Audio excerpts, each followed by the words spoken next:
It's about ensuring everything is a subscription service.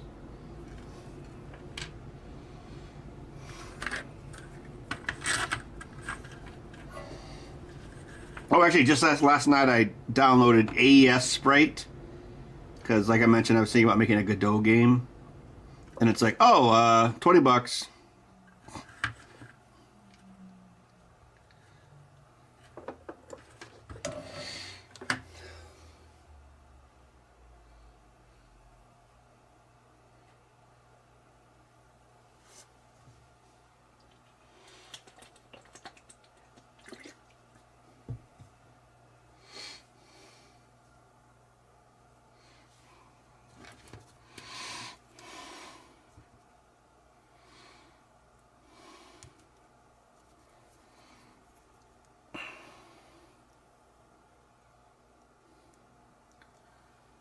Well, I mean, it's like streaming services. Like, it was awesome when everything was on Netflix. That was like a halcyon age. But now it's beyond obvious that the goal is to return to cable. Basically, the goal is to go backwards, while making people think we're going forwards.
Hey, Philip, I mean, you gotta realize though, like vinyl records outlived CDs in retail. Who would have saw that coming?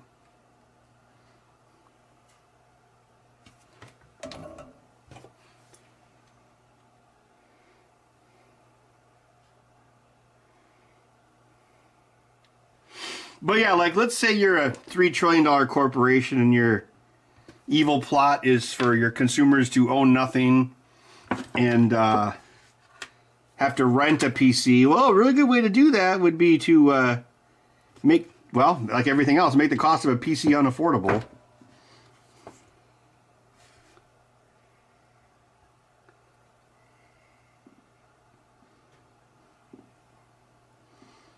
Which sucks, because like the cost of PCs has been inverse of inflation. Like, spending $3,000 on a crappy IBM back in the '80s, or $1,000 now.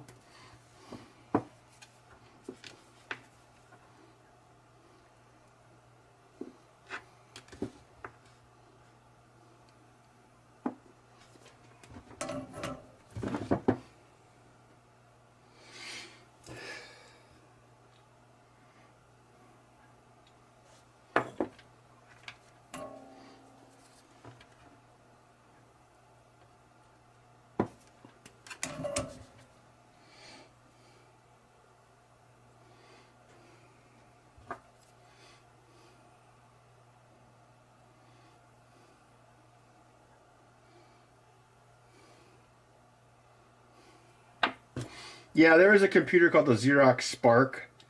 that had a fairly high resolution GUI like in 1979. Like, obviously it was far more expensive than the Macintosh, um, so yeah, I mean, yeah, Bill Gates obviously stole the idea, but well, one of Steve Jobs' most famous quotes, which he also stole from Picasso, is "Good artists copy, great artists steal." So one of his most famous quotes about stealing things was also stolen. Kind of like how kids now think that they're like, Sun Tzu? I learned about the high ground from Obi-Wan Kenobi.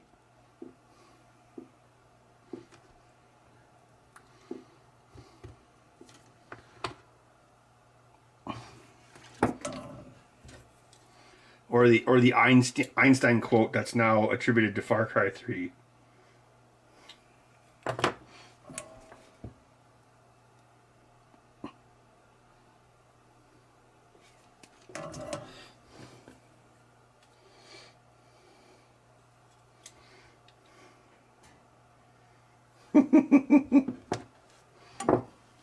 That's a good point, hired goon.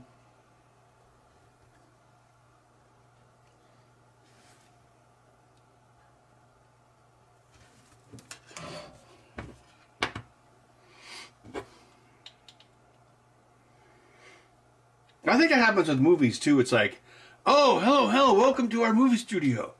Yeah, we've got this movie idea script. It's about an asteroid that's gonna hit Earth. Oh yeah, oh, that's pretty interesting. I don't think we're gonna buy it. Oh, okay. Quick, write a movie about a comet that's gonna hit Earth. I bet that's why there's that rash of like movies in the 90s where they made the same movie twice. Like, that happened quite a few times. Like, there's 2 Wyatt Earp movies, there was 2 volcano movies, there was 2 asteroid movies, there was 2 bug movies.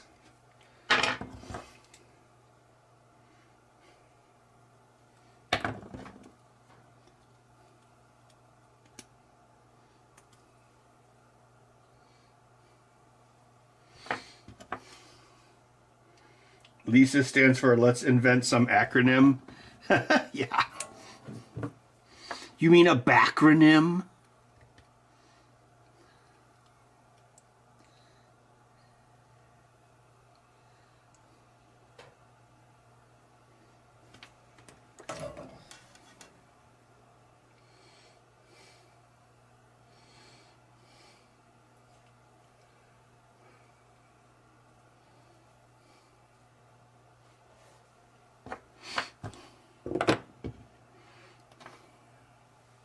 Oh, I'll be right back. I gotta pee.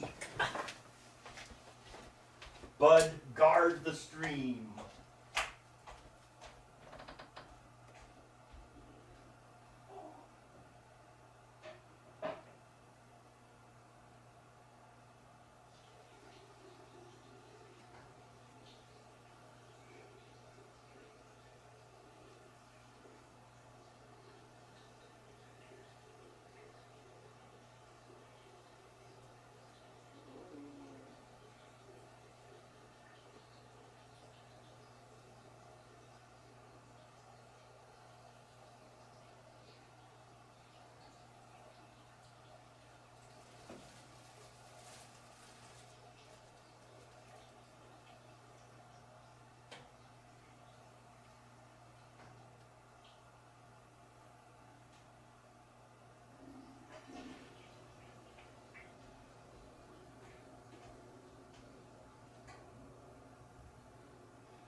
Bud, you weren't awakened by the sound of a toilet? Bud loves toilets. He's a toilet aficionado.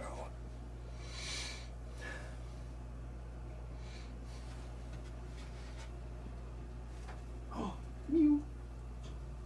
Please, human, I I was having a good dream.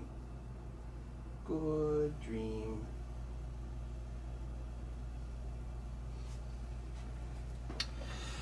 La, da, da, da, da, da. Oh, I didn't finish soldering this one. What a lose. It's a Bobby lose.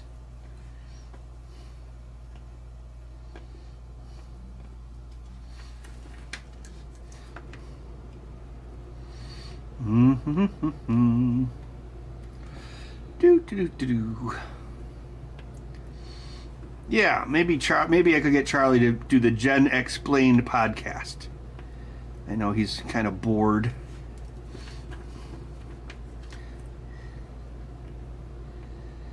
We could probably get like the pinball people to watch it. That could be our because they used to do a spooky podcast. Maybe they still do. I don't. God, they probably don't have time now. Oh wait, but we'd have to have guests because the idea with the Gen Explain podcast was that there would always be like a Gen Z guest who didn't know anything about anything.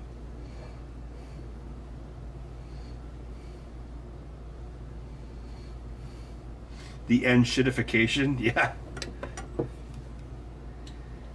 Yeah, we had like a golden age of technology for about a decade.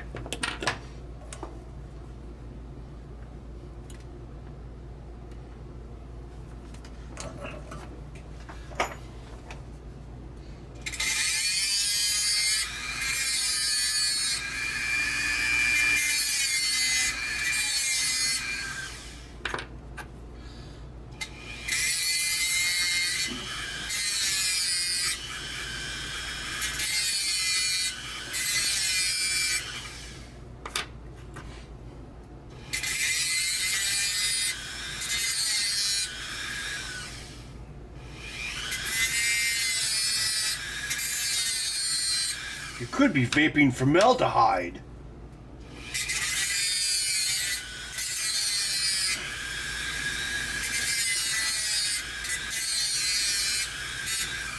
You ever hear that conspiracy theory that like all the anti-vape ads are actually run by the tobacco industry for obvious reasons?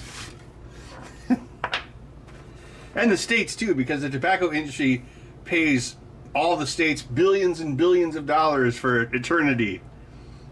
So if there were no more cigarettes, our states would lose billions and billions of dollars. Billions, billions of lives. I swore off guests after Todd Rogers. Hey, that wasn't really my call. Well, actually, no, that was Jace Hall that wanted to do that.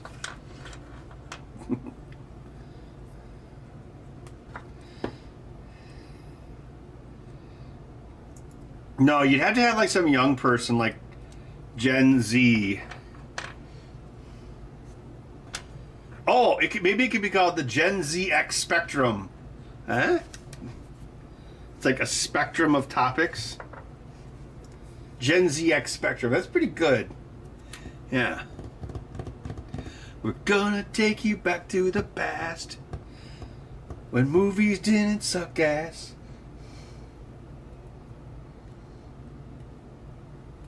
The Tandy computer. Tandy was out of business in '95?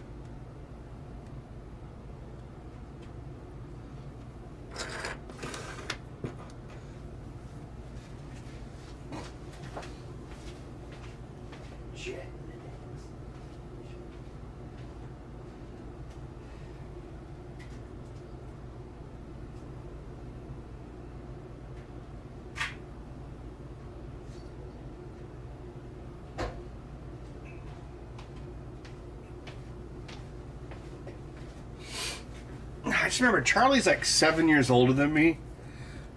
Actually, that would probably give him a wider range of things to talk about.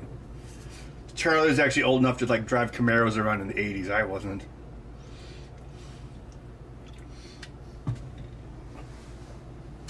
Oh. Welcome back to Gen Explained. Yeah, you could do like the Art Bell radio voice. Welcome back to the radio. Tonight, oh wait, that's not a very good Art Bell impression.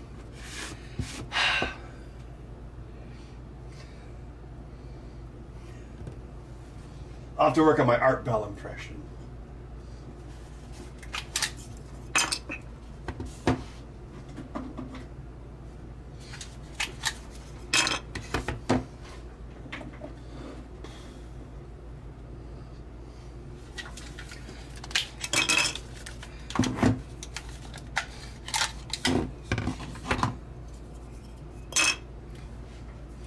They've got all these beautiful controllers here that were hard to find on Amazon because Xbox is going away. It's Gen explained. But yes, I think it would be good.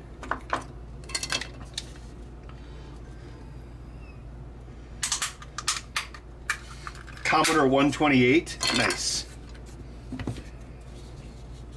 Oh no, RAM bus. Oh no, not RAM bus. That's what the Nintendo 64 had. Didn't have a computer until 2003? Oh, that kind of sucks. I didn't have a PC until I was like 21. I had to buy it myself, obviously.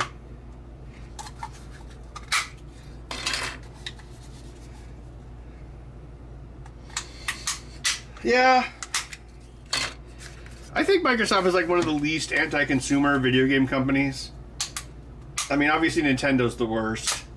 Sony's not much better, and I just am so sick of the kind of games that Sony makes. It's like every game is like you're being forced to sit and listen to an audition for the people at the studio trying to get a Netflix series. Kratos, my boy, I am a loving father, but I'm also a killer. Can you forgive me, Kratos, my boy, whatever my boy's name is, blah, blah, blah. Oh, did I get an Amazon series yet? I did? Oh, good, good. Boy. It's like, you clearly don't want to make games, you want to make movies. The thing that really, I friggin' hate about Sony games is when they design gameplay around delivering dialogue. It's like, we've got this 10-page script here about how Nathan Drake and his brother didn't see eye to eye when they were kids. But how do we deliver this 10-page script to the player? I know, why don't we have a scene where Nathan and his brother are climbing up a really tall rock wall, and while they're climbing the wall, we could read the script. Oh, brilliant. That's a great idea. And the player will be forced to hear the whole thing, and maybe we'll get a movie. That's what I don't like about Sony.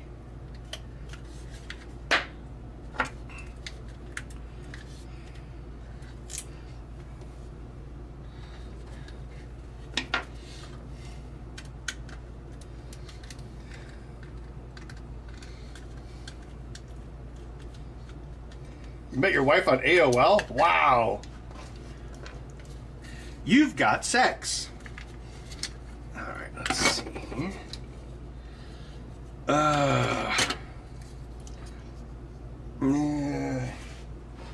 Put you over there. What's that doing there? Put that there.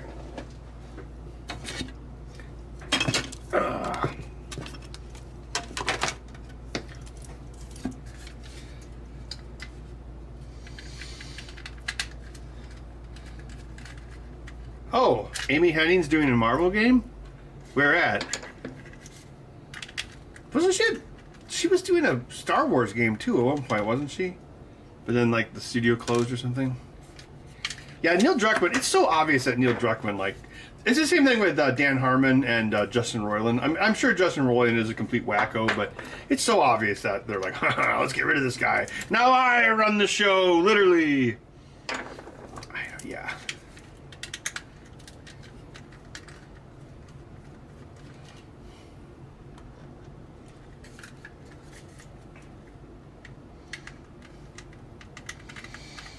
Yeah, Resi Gun. That's how I feel too. It feels like the game just wants to be a movie, and they're like, let's make the player listen to all this dialogue we wrote. And yeah, and They just will not. Well, as I talk through a whole live stream, well, I mean, I have to talk, right? But yeah, the games just do not shut up. It just blah, blah, blah, blah, blah, blah, blah, blah, blah. That's why I actually like the newer Tomb Raider games, the reboot, because she was alone most of the time, so it wasn't like Uncharted where it was like blah, blah, blah, blah, blah, blah, blah. So I was thinking if I made a Godot, is it Godot or Godot? I always say Godot because it looks like Bordeaux. You know, the guy who made Bordeaux code. It's like I would like to make a game that has none of the things. Just remove all the crap that I'm sick of in games. Like skill trees. I hate skill trees. No skill trees. I guess basically nothing. Like no skill trees, no story, no text. Just make a game.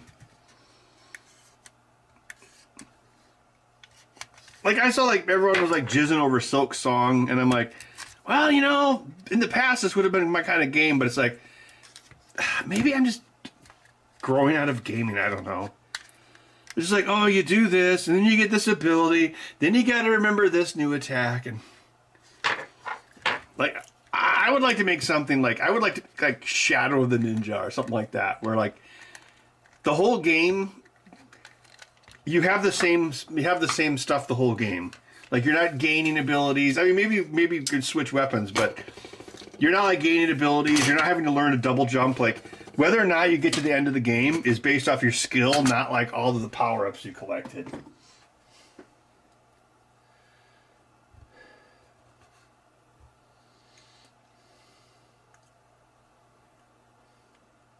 Yeah, I know Amy Hennig was working on a Star Wars game a long time ago. I didn't realize she still was.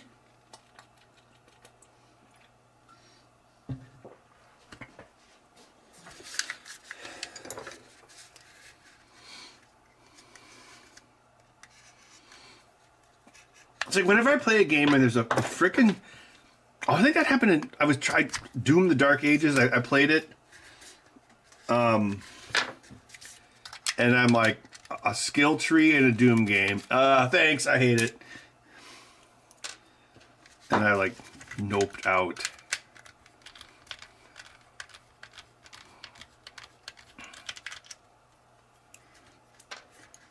It's like as soon as a goddamn skill tree comes up in whatever game, I just feel like my boss handed me a big pile of paperwork. I was like, oh god, I've got to do all this. And it all feels the same. And it's like, oh, well, you know, if you play the game again, you can do the skill tree. I'm not going to play the game again. I never replay games. I haven't, oh, God. What was last time I played it was probably like, I think it was Bioshock. I think I actually played through Bioshock 3 times.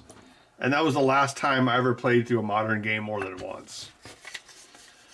Obviously Bioshock was amazing. I remember when people called Bioshock a dumbed down System Shock, which it was. But then it's like, oh, you... And then you got Bioshock Infinite, which was a dumbed down Bioshock.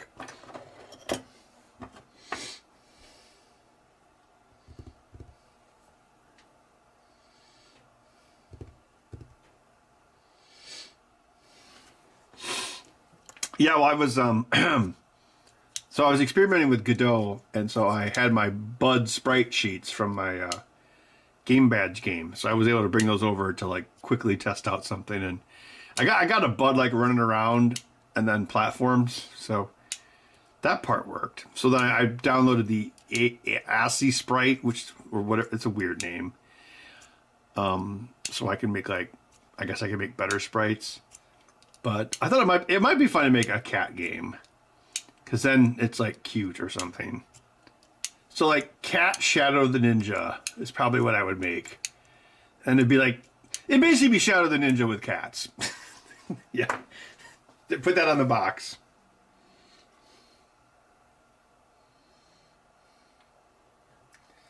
Yes. I don't know how you're supposed to pronounce it. A Sprite, but yeah, that's what I downloaded. It was like $20.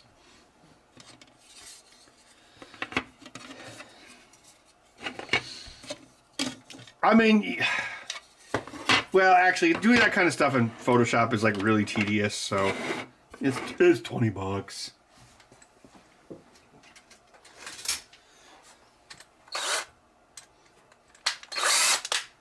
Shadow of the Cat Ninja.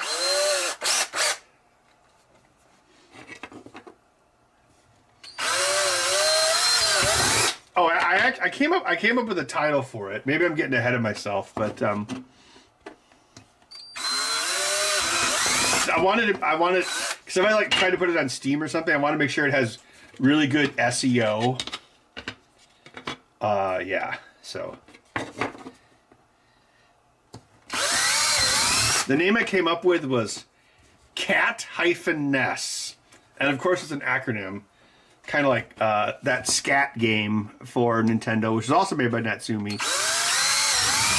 So Cat-Ness stands for Claw Attack Tiger Neo Exosuit System. So it's like a cat in an exosuit, and then it also has like kind of some Japanese flair. I was thinking maybe Neo Exosuit Spirits or Neo Evangeline. Is it Evangeline or Evangeline? Evangeline Lily. Whatever that. I don't know. But that way you have like a really simple title with good SEO, and then you give it like some stupid backronym. But yeah. Maybe you can make it kind of like Shadow the Ninja, but maybe also kind of like Blaster Master. Blaster Master meets Shadow the Ninja meets Pretty Woman.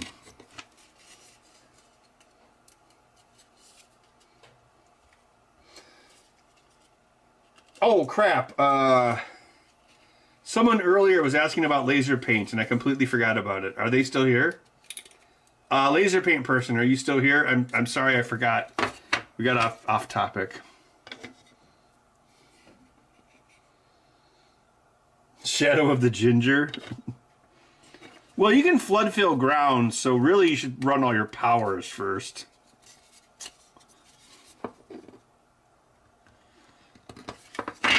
And make sure all the components are where you want them to be before you start drawing anything.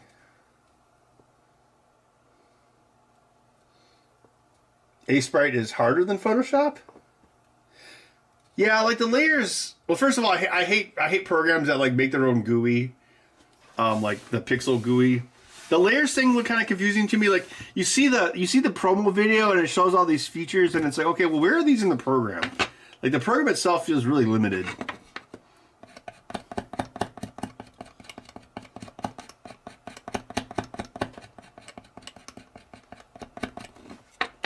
Well, the thing is, if I made a game called Cat-Ness, then I'm going to slavishly follow the Ness color palette restrictions. I did notice A-Sprite has it has all sorts of system palettes, including Nintendo.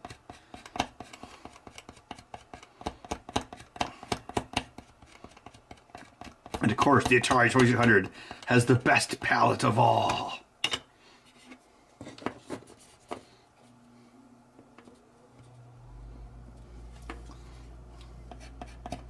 Shadow of the Ginger. Yeah. Ginger kids. Bud, are you a ginger? A gingerbread boy?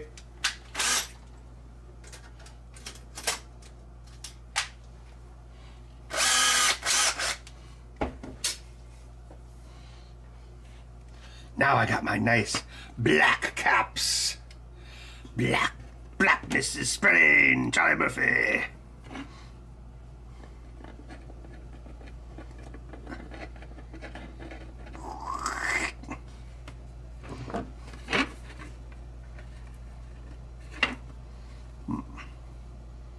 The glue wasn't spreading enough.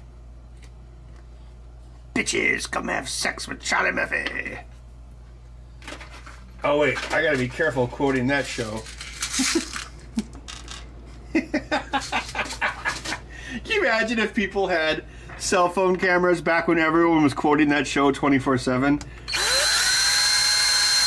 Everyone under the age of 60 would be canceled. You know it's true. You know of what I speak.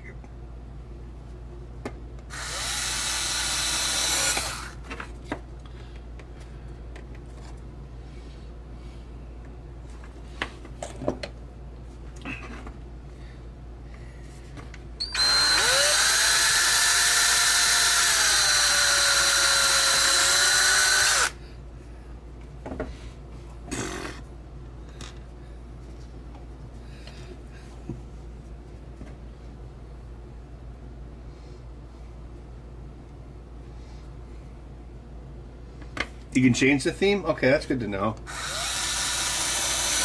Yeah, in the tutorial video they showed that like each sprite frame had like layers for like the arms and like the heads and stuff, but like I didn't, well, I mean I just downloaded it last night and played around with it for like 2 hours, so I was also able to import my sprite sheets into that just to test, so yeah. So far I like Godot's pretty cool. Like the documentation's like really good, how you can like click on any keyword in the editor and it'll show you the documentation, which is pretty neat. And I like how you can drag nodes or whatever they're called. You can drag them into the code and it automatically creates like a link reference for it.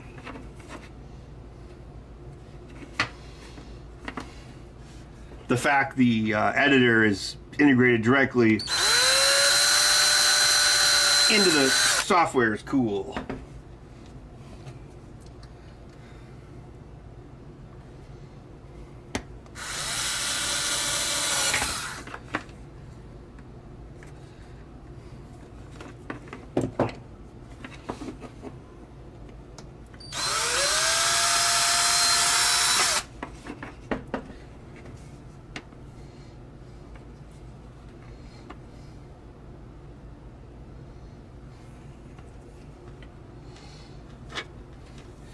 Boomhauer, that game was never actually released, the Desert Bus game.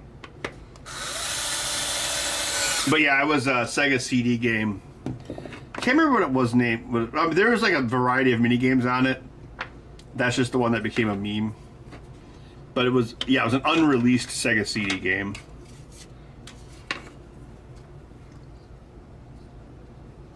The free crack giveaway? Oh, yeah. Oh, rope walking elephant. I have also been using KiCad for some stuff because,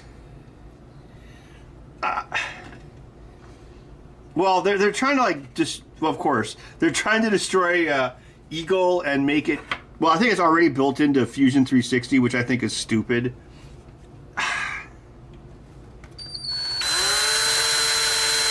Well, granted, I'm the same person that wishes Adobe had a well, I think Adobe just needs a unified app structure. Like, I wish all of the Adobe apps had the same exact UI, kind of like how Microsoft Office. Oh, I'm sorry, Microsoft 365 Copilot app. How that works. Even though they're made by like thousands of people, the UI is the same across all Office programs, and I wish Adobe was like that. But they aren't.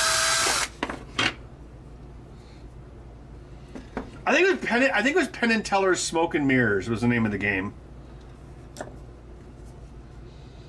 See ya, Hired Goon. I mean, you guys probably have your hands free better than me. You could just Google it, I guess. I want to say it was Smoke and Mirrors. I actually met those guys once out in Vegas. The guy who doesn't talk, he's actually like normal height. Well, my height, which is like not well, I'm Midwest short, but yeah, so the little guy, he's not actually that little, it's just that the other guy is really big. And he does talk in real life. He has a voice. Like if you go to their show, I think they're still at the Rio. Well, they were back then, but yeah, if you go to their show, they do a meet and greet afterwards. It was a pretty good show too. I think it wasn't that expensive either. Of course, that was back before Vegas is like hyper price gouging now. Well, who isn't? But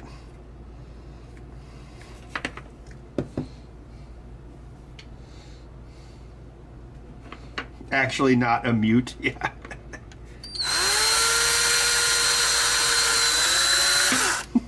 Also not a midget.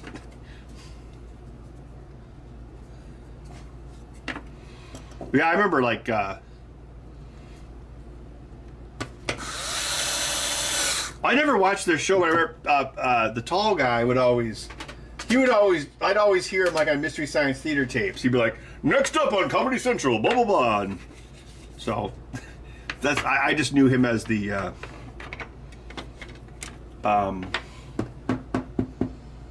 you know, the voice on Comedy Central.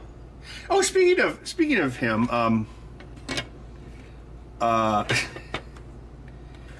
also met I think it was at Murph. Yeah, it was the Midwest Rap Fest. Oh god, it was probably like 2018 or something, but yeah. Was that the wait. Oh wait. No, that was the same guy. Yeah. Yeah. Oh, what? It's Teller, right? The tall guy is Teller, like whatever. That tall. Wow. Like he used to be like a really super like open libertarian. Yeah, I'm talking like 15 years ago, and what would he say? He like the inventor of the video toaster. Yes, he was like the inventor of the video toaster is the person that set me on this path of being a super libertarian. And then I actually met that guy as well. He was at Murph. I don't know why he was at Murph, but yeah. So that was before I met Penn or whatever his name is. So yes, but then I was like, oh yeah, there's a connection between those two guys. Oh yeah. I remember. Trying to remember all my stories. I can't remember what the guy's name was, but I remember one of the things I asked. One of the things I asked him. Okay, this is like super niche 90s stuff. Actually, you guys probably know. I was like, okay, I have to know this. In the famous Kiki Stockhammer wipes, was she naked? And he's like, well, let's just say it was a close set. And I'm like, I knew it! That's something for Jen Explained. Kiki Stockhammer. That's pretty niche. That would be like Jen Explained Nerd Edition.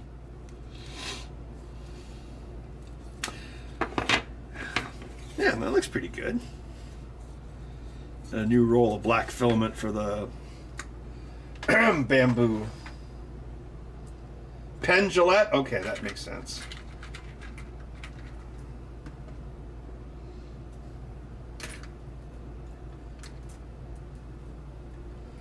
Yeah, I always get confused because it's like everyone just calls them Penn and Teller. Yeah, they had a show. God, what was, oh yeah, they had a show. I think it might still be on. It was called Penn and Teller Fool Us, and Allison Hannigan, the redhead chick from Buffy and How I Met Your Mother, she was the host, and they would have like all these other comedians come on the show, and the comedians would try to do a trick that Penn and Teller couldn't figure out. Yeah. But they don't even tell you if they figure it out. They just like whisper into the guy's ears. They don't tell the audience how the trick was done. They're just like, yeah, we think we know how you did it. But a lot of times they do get fooled. 6'6", yeah, that's pretty tall. Yeah, so if like the other guy's like 5'8" like me, then yeah, he does look almost a foot shorter.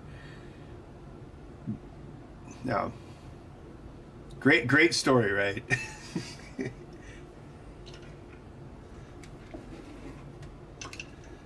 Of course, I was more impressed to meet the video toaster guy than Penn Gillette.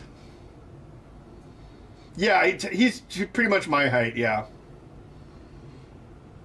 It's kind of like The Hobbit, where it's like, you know, he's a normal-sized person who just looks small compared to this other guy. I was thinking about Murph the other day, but I don't know. It's such a long drive from here. I know that sounds wussy, but... And it's not just a long drive, it's a bad drive, because you have to Actually, Chicago is not even the worst part. The worst part is going around the lower horn of Lake Michigan. Well, depending on how close you get to it, but ugh. Actually, I don't think. Well, actually, that's more of a problem if you're going to like Detroit. Oh God, that is such a freaking slog.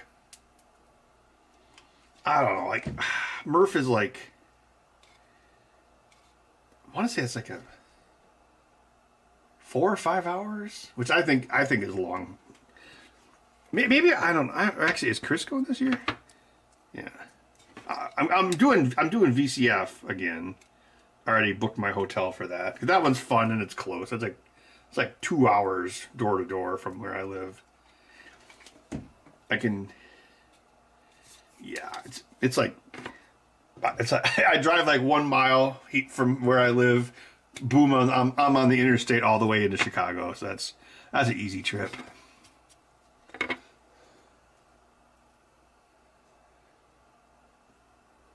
I just remember Teller was pretty much exactly my height, but yeah. No, I'm not tall. Like I'm definitely like Midwest short.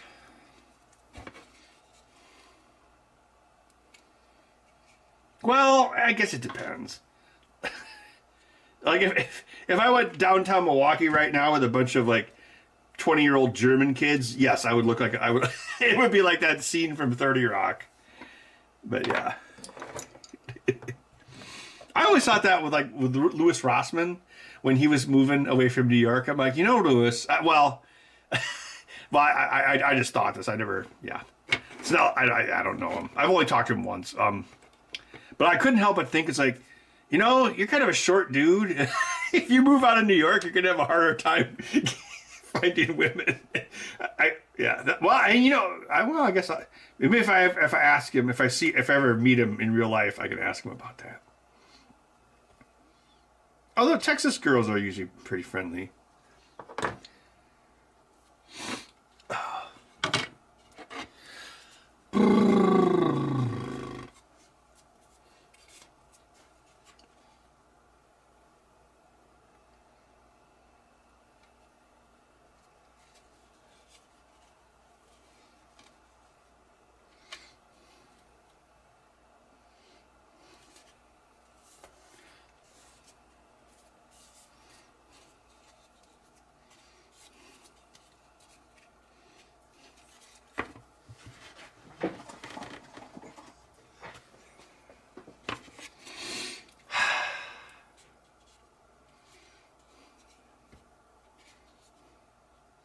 Oh, it is really weird. Like if you've never been to New York City, like it's very weird to like go to New York City and be like me, and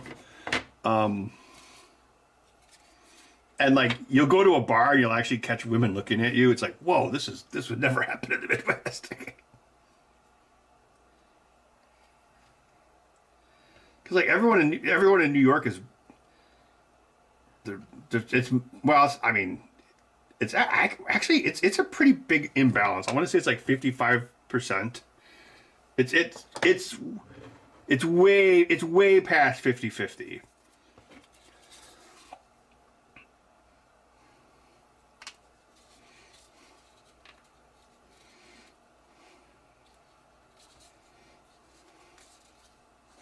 There we go. Man, I haven't been to New York in a long time. Well, you're from the New York. What kind? Geez, I can't remember. I don't know. Young women. I mean, again, I haven't been there in. Well, one time I was with someone as well. So, the number one way to get women to look at you is to already be with a woman. But actually, well, shit, I don't know. Yeah, I think that was in. Was that well actually that wasn't in, that was in oh crap, where was that? Wait, what, is there some crap on? No, to manually cut this.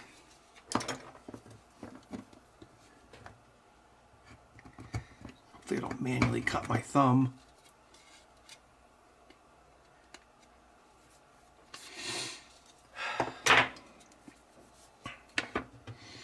I actually really love, I would always love New York City. Easily my favorite large U.S. city. Easily. I haven't been there in a while.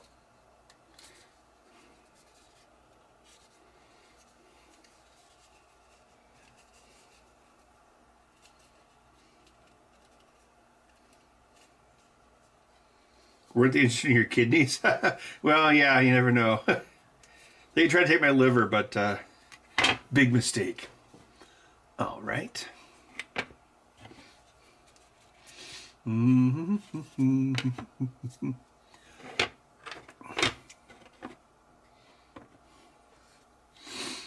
There's another time I was in. Well, you know how they say, like, if you're a dude and, like, if you get, like, a compliment or something like that, you'll remember it forever. It's, well, of course, we're all dudes, so who am I Gen explaining this to?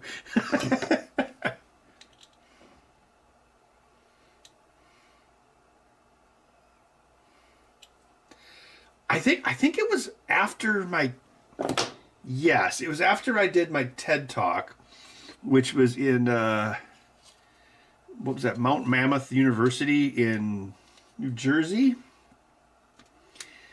And I realized, or what was it? Well, actually, that was the one year I didn't go to MGC. But then my talk was, it was actually the first talk of the day, which was kind of nerve-wracking. But then I was pretty much done. And I was like, well, what am I even doing here? Like, oh, there's an after party. Who gives a crap? And so the producer at the time, she was actually able to change my flight. So she's like, well, Ben, I got you a flight. So if you can get to Newark Airport, you can fly to Milwaukee and, like, go to your show. And then I think I got, like, a ride back with somebody else. So I was like, oh, this is great. So,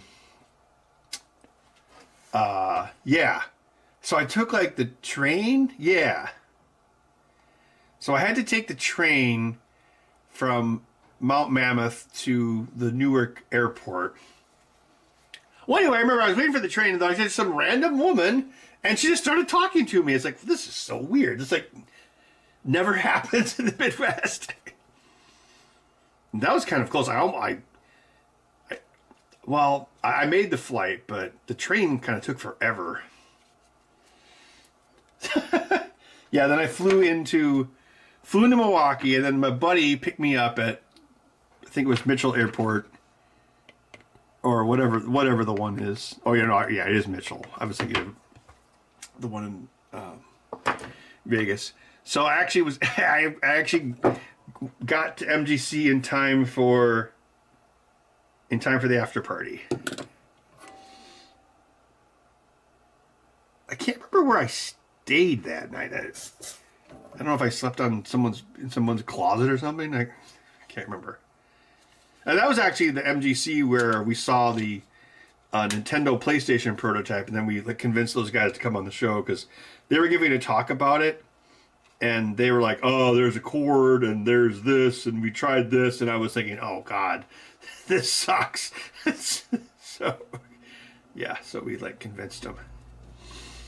I think that was the first show where we got the Domino's pizza too. I think it was, because there was 2 or 3 years where, because Spooky did that Domino's pizza game for Domino's, so there's, I would say at least 3 years in a row, Domino's would sponsor the MGC after party, and they would send 100 pizzas. Yeah, I don't know. Yeah, I think that was the first year that they did that. Yeah, that would make sense, because if that was. Did we? Yeah. Oh, these are fitting nicely. I didn't have to cram it. See, it's supposed to just mechanically fit, which this one did.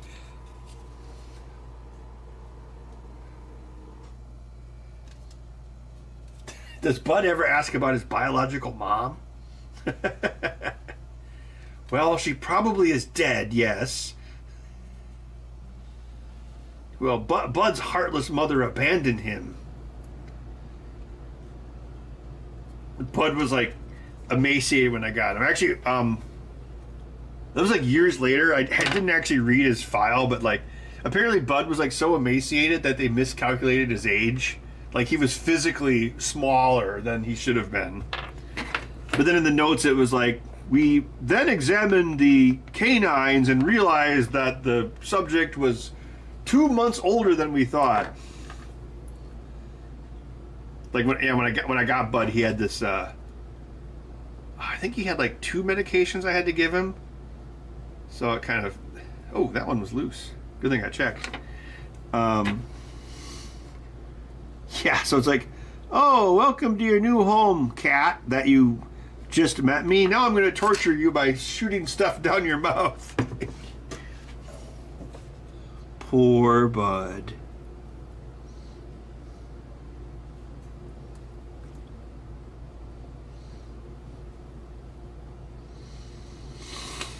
So Bud may have started out as a malnourished wimp, but then he became a mega chonk.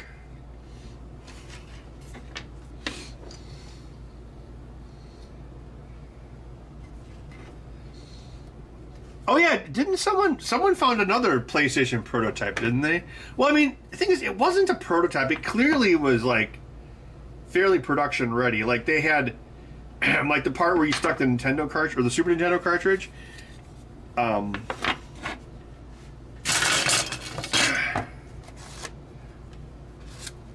Where's the pencil?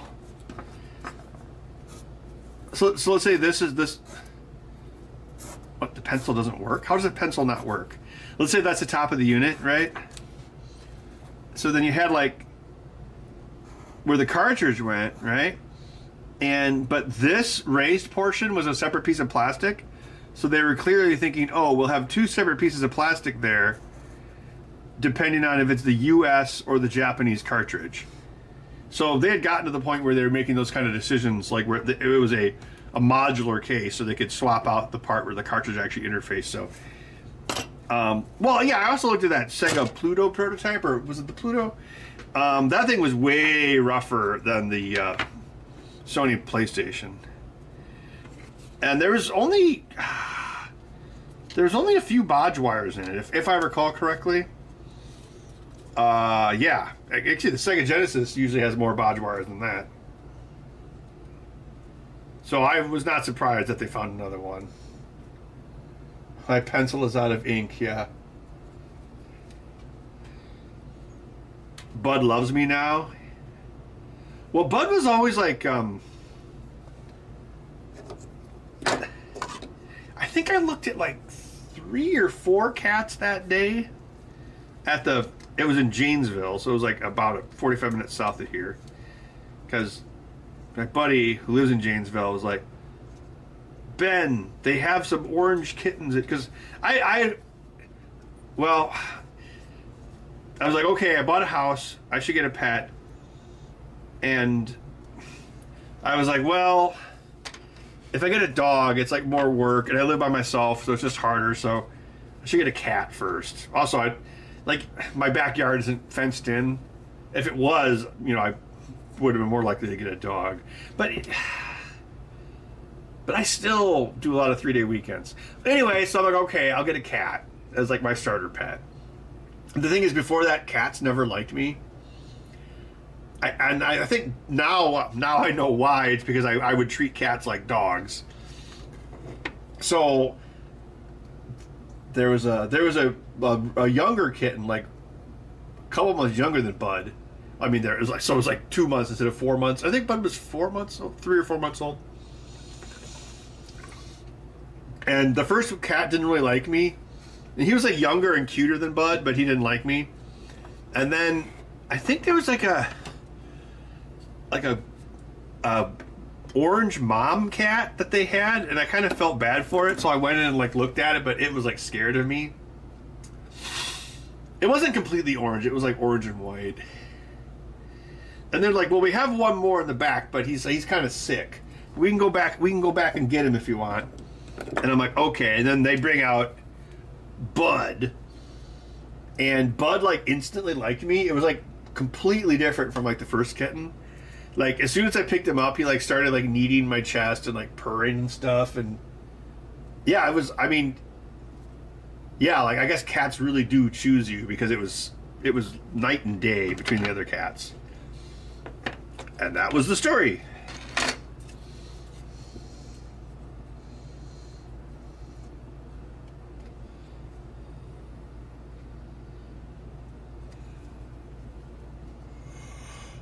Yeah, I know. Bud's a cute cat. Bud, are you cute? Well, he kind of have like an alien face. Actually, his face looked more alien when he was super skinny. But once his cheeks grew out, then he looked more like an orange cat. Do you have cat acne on your chin? Yeah. Are you a good boy? Except in the mornings when you're an annoying boy. I can't kick you on the back porch now. It's too cold. Well, you do have a built-in fur coat.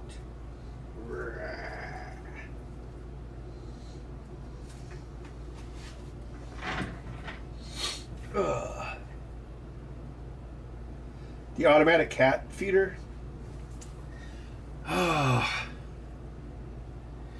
Yeah, it's done that error 3 times now total. It's always, yeah, I asked, what was it, Copilot about it. I was like, because a lot of that I vibe coded because that was like non-work stuff. I actually will try that, and it is pretty powerful. And I was like, okay, I explained what happened, and it was like, okay, well, because what happens is it rehomes X, but it gets stuck in the state, and then somehow the tab goes past, because it's like, so this is the X axis, so it homes, right? It does that, and then opens the can, and then it comes back and homes again, right? So that's what it's supposed to do, but there's a couple, actually, well, the 3 times it has failed, I open it up, and then somehow this has gotten past the home. I'm not quite sure how. But the thing is, this thing, I think I probably should just power cycle it like once a week, because I could add a cron job to reboot Linux. However, you still have the Marlin, so I kind of wonder if like maybe the Marlin controller, like, because it's, you know, it's connected the whole time, so you got like a serial port connection for like weeks upon weeks. So so the AI suggested that there might have been some extra spacing or extra padding in the response, and that could have caused it to like lose state. So basically, you know, if it doesn't get like the okay response back from the Marlin, it might not realize that it changed. The real solution would be to get like a stepper hat and put that on the Pi, so the Pi controls the steppers in its own closed loop system without sending data to and fro a 3D pressure board. But actually, it's only 2 stepper motors. I don't know why I didn't do that. That would be the better solution. But for now, I think again, it was like, what was that, October? So that's pushing 3 months now of use. So it's like 3 failures in 3 months, which isn't too bad. That's what, less than 2%. Yeah. So that's the story with that. When I was a kitten, my father found me next to a dumpster, a cheese slice on my face. Yeah, it might be a mechanical problem. I noticed like when I've seen it pass the tab, when I have it move forward, it kind of bumps the tab a little bit, or the opto, which probably isn't the best. Something else I added was when it starts a sequence, it goes plus 30 on the X. Like it switches to relative mode and goes plus 30, and then homes. And then when it's done, it was homing the X, and then it also goes plus 30 again. So I guess actually it probably ended up going plus 30 twice, which is probably overkill. Probably should just do that once. Probably just do that at the end. Yeah, I probably shouldn't do the one at the beginning. Yeah, but that's where it is right now. But I mean, it is funny. I think it was Saturday morning it didn't work.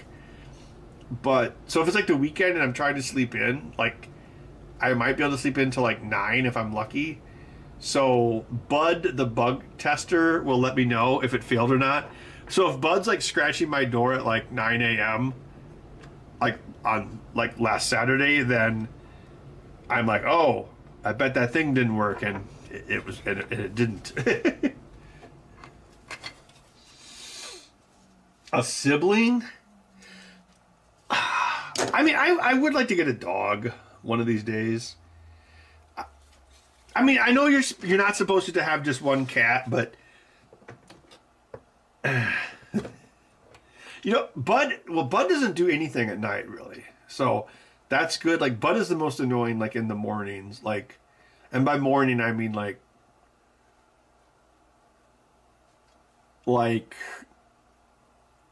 10 to noon or pretty much the start of the day. So he's like a bitchy wife from a sitcom. Like, so my work from home area is in the basement. It's like the other end of this basement, a different finished area. And like, I'll be down there and then I'll hear him start coming down the steps, like clunk, clunk, clunk, clunk. And then he'll start mewing as he's coming down the steps. And then he walks up and he continues mewing, which is kind of annoying. And then his auto feeder runs at, I changed it to 6:30 a.m. now. So the auto feeder feeds him well before like my alarm's at 8. So although sometimes if I hear the feeder, like the feeder I'll like hear it and I'll be like, oh, the feeder's running. So the thing with the second cat is like, what if they became like nighttime terror? You know, that would be the thing that I'd be worried about. And I'm a stupidly light sleeper, so yeah.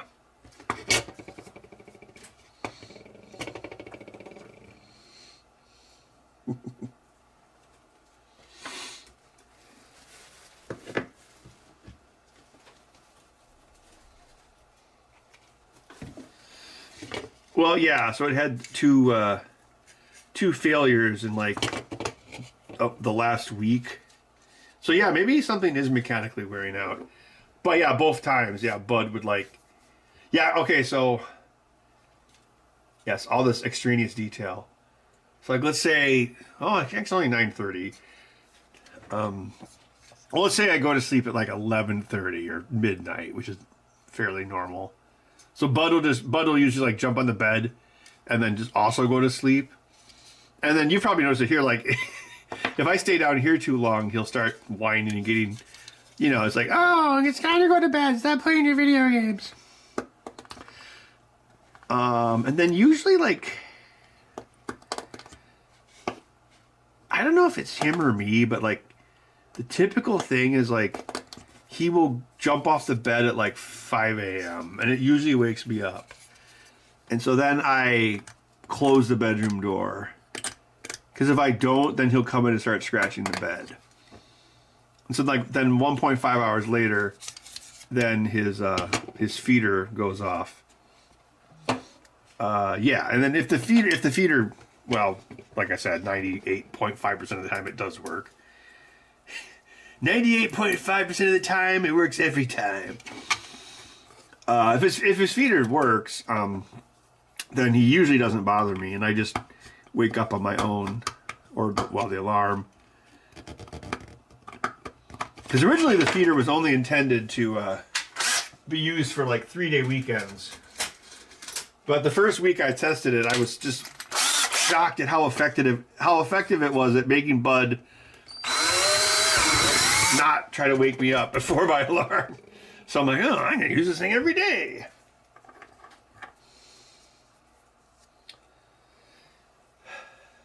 Yeah, and there's other things with the feeder too, like it has a JSON file of its state that it updates every time there's a state change, because there's like, I don't know, there's like 9 or 10 or 12, I don't know, somewhere around there, different state sequences for the eject.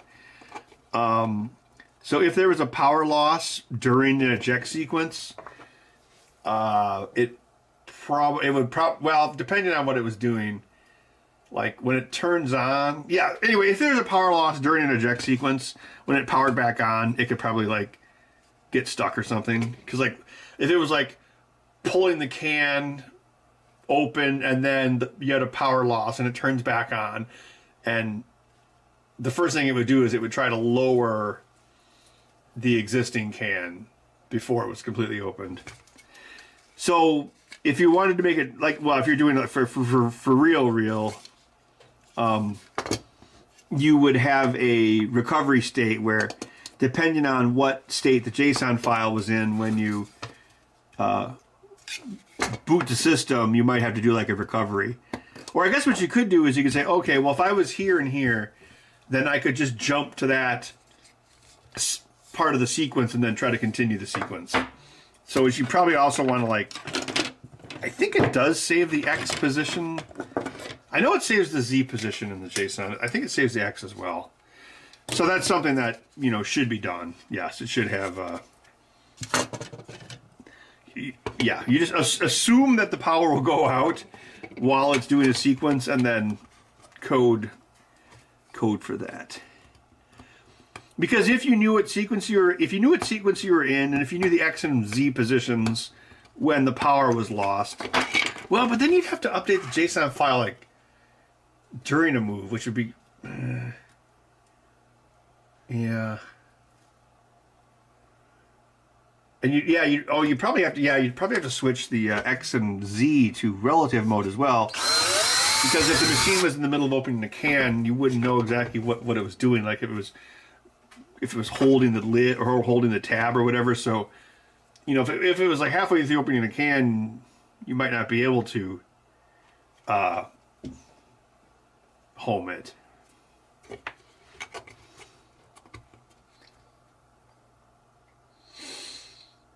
I did not end up buying an F-150 yet. I have looked at a couple.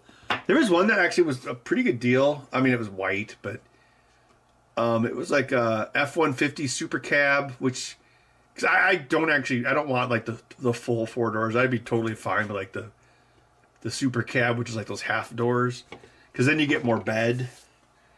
So yeah, I had a 8-foot bed, 8-cylinder, but I called the place. And then the lady was like, oh, actually, that one's in Green Bay. So I was like, I don't want to go to Green Bay. I mean, I don't know. I mean, it's like a 2-hour drive. But I don't know. I think if you drove 2 hours, look at a vehicle, then you would feel compelled to buy it. I think it was like a 2018 or 2019, and they wanted $19,000 for it. It had 101,000 miles. So it was actually a pretty decent deal.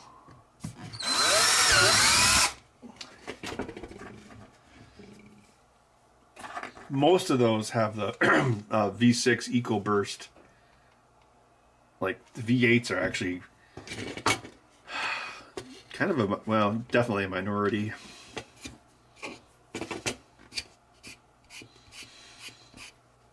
Actually, Charlie had a EcoBurst F-150, and he said that he was like, don't get one. What should I do? Don't go through that door.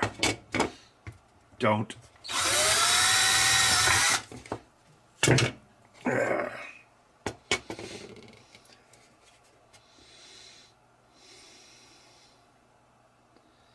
Does it keep log files?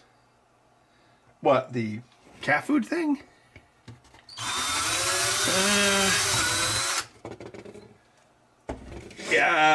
No, it does not. Oh, I suppose you could parse the log file and figure out where you were as well. That could give you extra data. Yeah, I mean, that might work.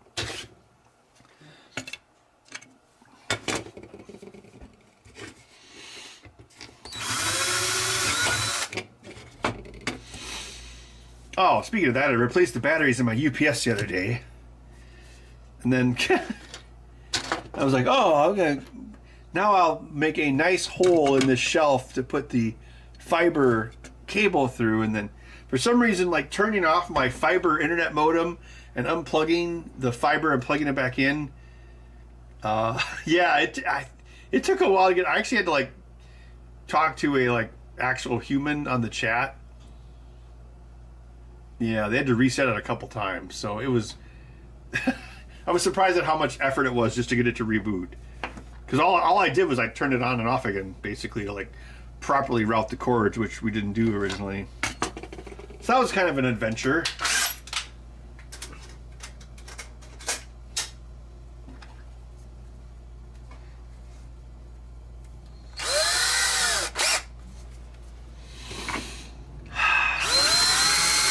Yeah, maybe I should have driven up to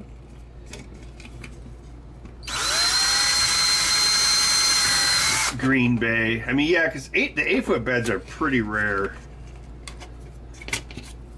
Well, the one I looked at, the one I test drove around Christmas, that was that had an 8-foot bed, but it was the V6.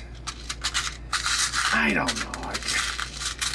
I mean, I have a Ford Escape with an EcoBurst 4-cylinder engine, but actually, my one buddy.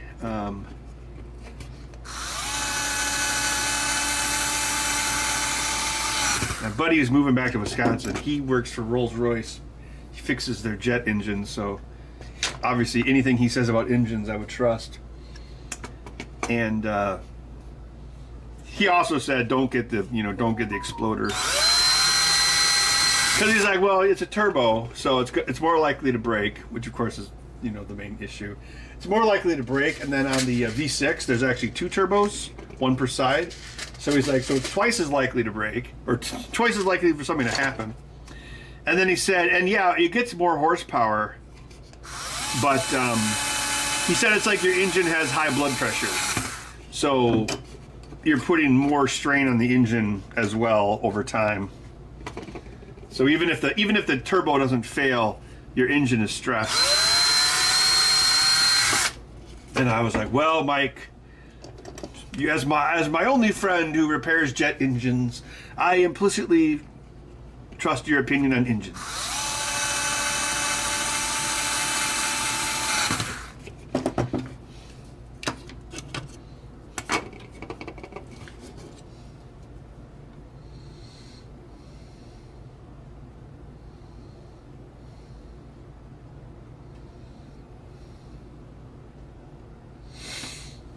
Net retread was the 2016 was one of the early year aluminum frames, right?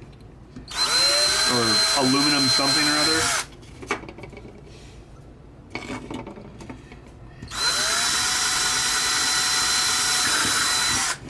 I've been mostly looking for like 2017 or newer. Like I have seen some pretty good deals for like a 2015 or 2016, but I've also read that those are the early year aluminum something that could also have issues. I was wondering if you had any info about that.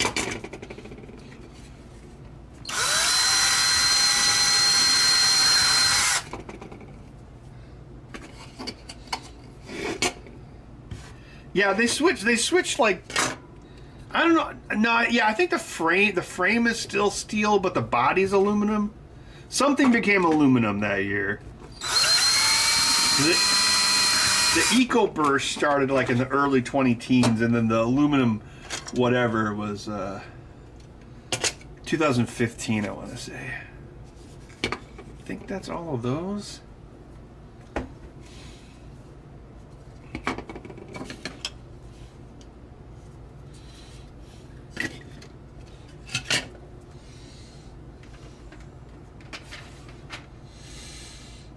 Oh yeah, I was gonna print some gray triggers. Do I have? I have 4. Oh, maybe I do have 4 of them. Maybe I do. Maybe I do, and maybe I don't. Watch, I'll just have 3, of course. God hates me. Oh, I know. Here we go. Happy little cloud. Why do I have all these? I just got drunk and started printing one night. Aluminum body parts not grounded well. Is that a problem with vehicles? Because the frame's grounded. They're all the same, right? It's a nice gray color. Gray, gray, my heart is gray. Gray is the way that I feel today.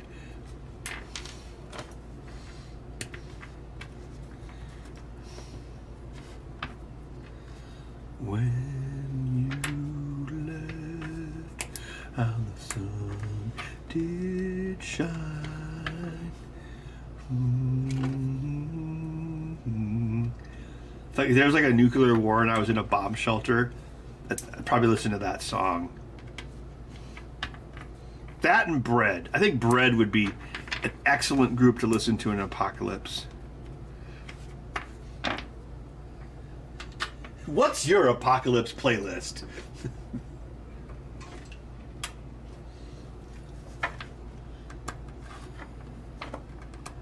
See, brass. Now, if I was using a brass magnet, that might be a problem.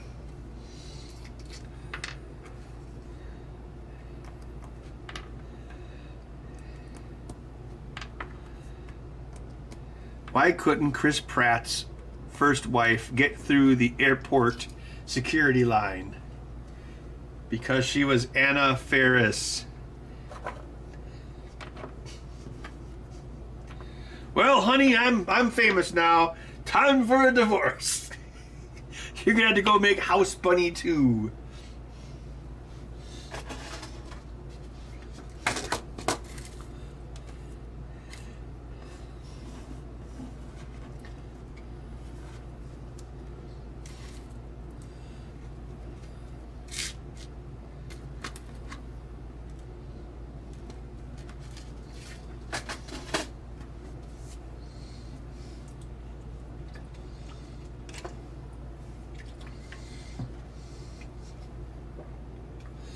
Grounded cars is why cars rot out so badly. Why is that? Some sort of electrolysis?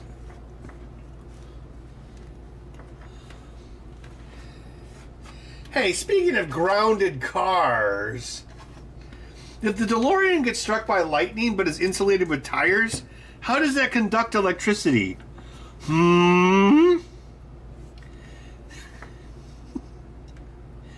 I mean, obviously the answer is the tires would be vaporized, but... Oh,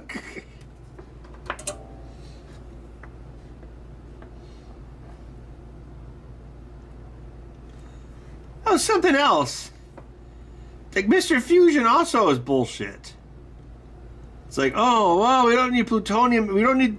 It's like, because even if you had fusion, you would still need to use the fusion to boil water to make steam to make electricity, just like plutonium. See, that's why when they remake it and the car is a Tesla, of course, then it'll make more sense. Sorry, Marty, I drained all the batteries traveling through time. Now we're going to wait 45 minutes to send Einstein through again.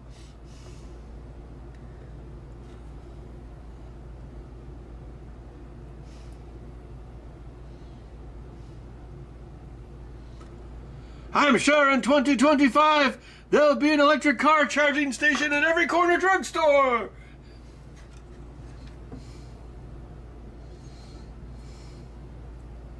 Oh, that's great, Rambo's clown. Thanks for letting me know. The car is wet when it gets struck.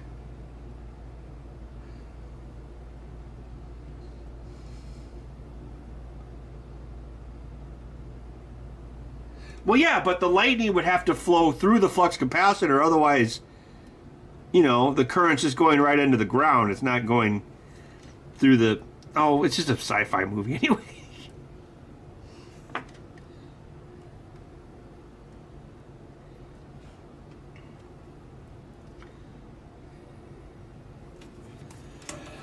Yeah, like, how would Mr. Fusion even work?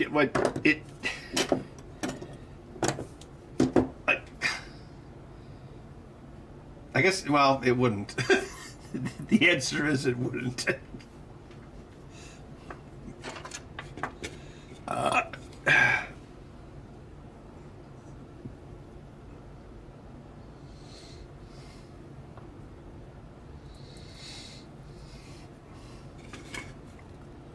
Well, Thomas, the well, it's Mr. Fusion. It's not Mr. Fission. So, like the sun's fusion it's different kinds of nuclear reactions. So like the sun's fusion is because the gravity is so dense it causes the it causes the atoms to merge, and then that creates heat. Or even in like, well, Spider-Man 2, the real Spider-Man 2, he makes a sun, but again, the sun wouldn't create any electricity. Like you'd have to, well, yeah, you'd use the sun again to boil water and make steam. Because no matter what, you're boiling water to make steam. That's what happens every time.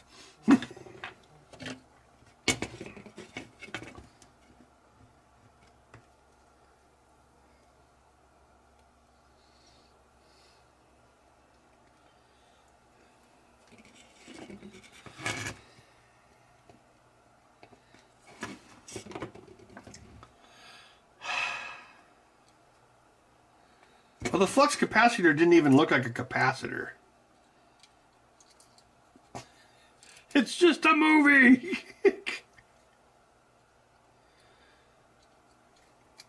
Also, that when he builds the time circuit on the vacuum tubes, there's no way that thing that he builds would have enough logic in it to be a time circuit.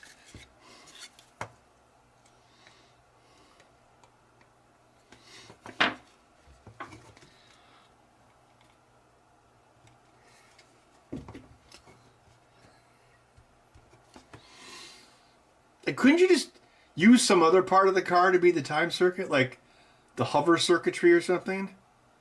Also, Marty has a Casio CA53 calculator watch in that movie, so couldn't you just use that to make the time circuit?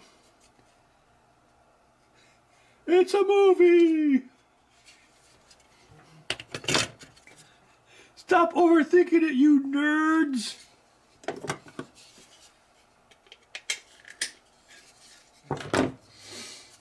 Yeah, the tube circuit would have to be AC as well. That's another problem.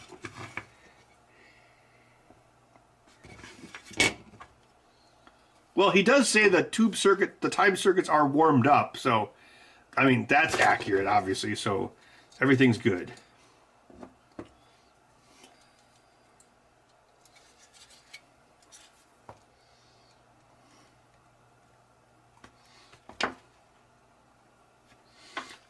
But yeah, even if you could reproduce a circuit, it would be astronomically slower.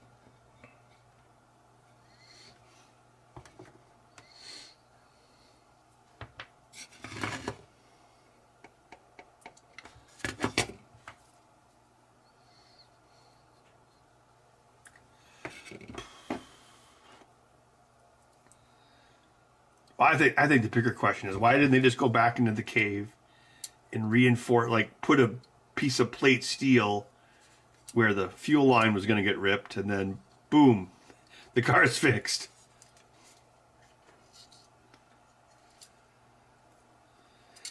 Because you might say that's a time paradox, but in Back to the Future logic, apparently it'd be okay, because, you know, Marty's family starts to disappear, but he's still able to do stuff.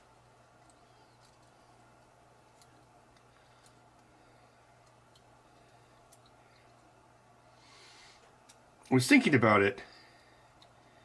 Like, his older brother starts to disappear first, so his siblings were disappearing according to probability? Because if Marty's the youngest kid, that means there's still time. There's more time that George and Lorraine could actually hook up and have a kid. So the oldest kid disappearing first actually makes sense, because if you split the timeline, well, Back to the Future doesn't really use split timelines.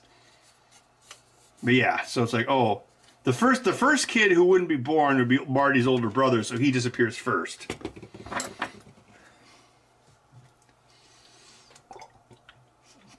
Now, if Marty somehow went back in time and gave his dad cancer, then Marty would disappear first.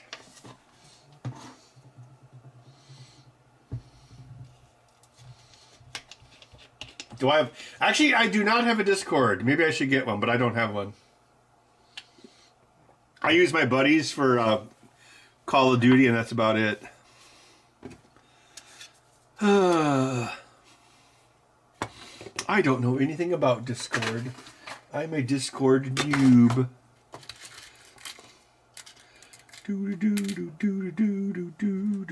Yeah, I guess Discord could make these conversations less one-sided, huh?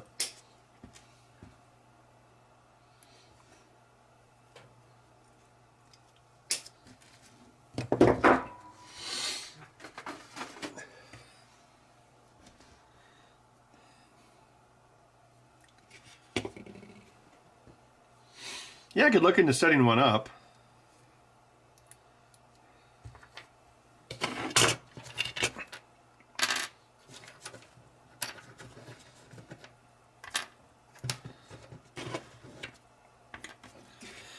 Okay. Probably going to go to about 10:30 tonight, so maybe about another half hour. Probably gonna take me a couple weeks of Mondays to do all 4 of these. A month of Sundays at Ruby Tuesdays.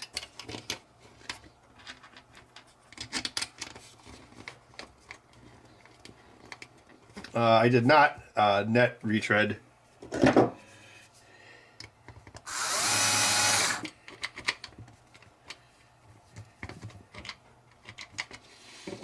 The last broadcast sitcom I watched was How I Met Your Mother, so I never got into, I don't know, Big Bang Theory.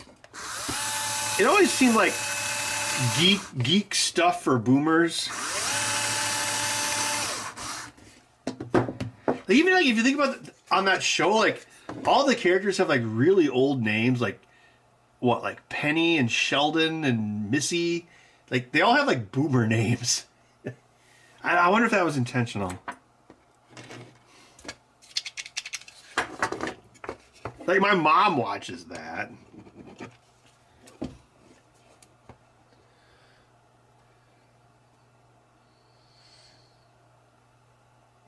Well, did he... I always assumed that Doc Brown built his own hover train. But you're suggesting he went into the... he went into the future and got another hover conversion done. From Goldie F. Wilson's grandson.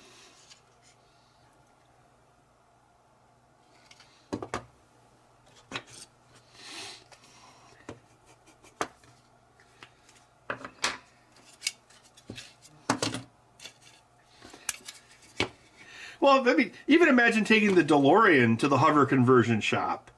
It's wouldn't they be what's all this? And then they'd have to do the hover conversion around all the stuff that Doc did. It's just a movie!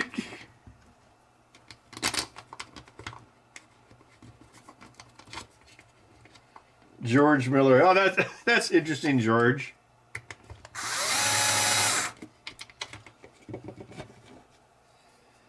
Yeah, I've seen people describe that show as nerd face.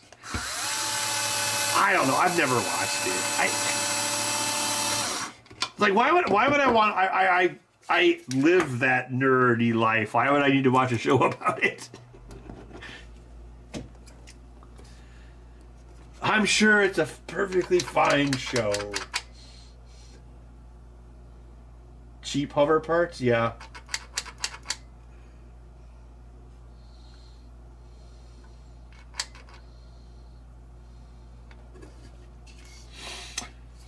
Yeah, I don't.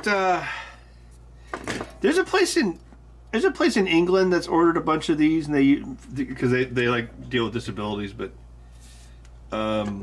yeah, this is this one guy wanted to order 4 for some reason. But it is overseas, so maybe because it's going to cost an arm and a leg to ship this tracked, so maybe he just wants to get a good supply. I have like actually a decent number of people that buy these. Actually, like will buy more than one, and not just like over the years, but they'll like buy 2 at a time for some reason. I don't know if they get broken or what, but because it's like, you know, if it breaks, I'll just fix it for you, like for free or very low cost. But yeah, some people just like well, actually, I asked someone once, and they're what did they say? Like they kept one at their sister's house or something. I mean, I'll build it no matter what. I don't care, but it's kind of interesting.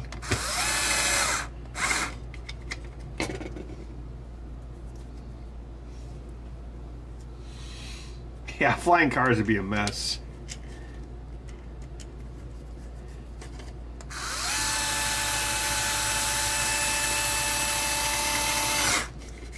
How did old Doc Brown know how to use the time machine?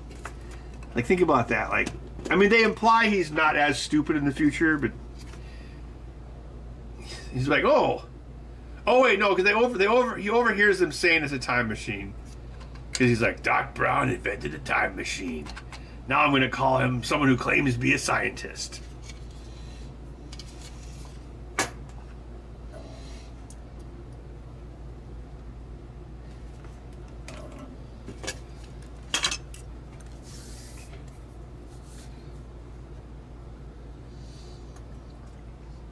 So like, there's like that deleted scene where like old, because in the movie you see old Biff come back and he's acting like he's like hurt or something, and then in the deleted scene he actually fades out of existence. But so I guess when he's acting like he's hurt in the movie, it doesn't make a lot of sense.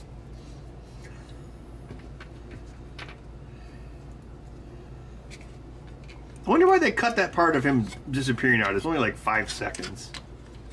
It's not like the movie was that long.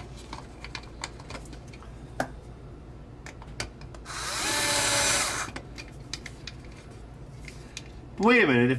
If Biff goes back to 1955, gives himself the almanac so he can turn into Donald Trump, and then he goes into the future from 1955, wouldn't he go into the future from the new alternate 1955 timeline? Because Marty says that. He's like, well, why don't we go back to 2015 and stop Biff? He's like, we can't because we'd be going forward from 1985. But Biff was also going forward from his alternate timeline in 1955.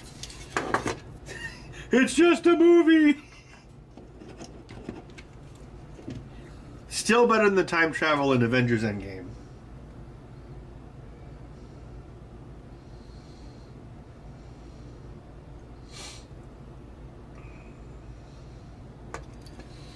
Yeah, like wouldn't, because in that same movie, like that's why he says we can't go back to 2015 or whatever. But yeah, but Biff broke that rule, because wouldn't he have gone to Evil Hill Valley 2025? And yeah, it says Biff disappears, so they're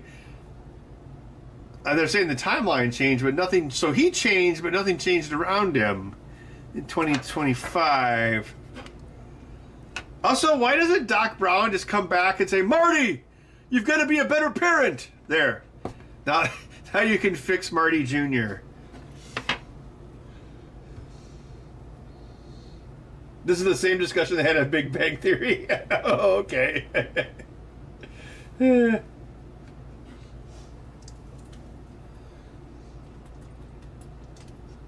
Well, yeah, because then in Back to the Future 2, it's not following its own internal logic. It's still better than Avengers Endgame, but yeah, it breaks the logic that it... Because it sets a rule, and then it breaks it. But it's probably because it's such a small part of the plot, they expect you to not think about it.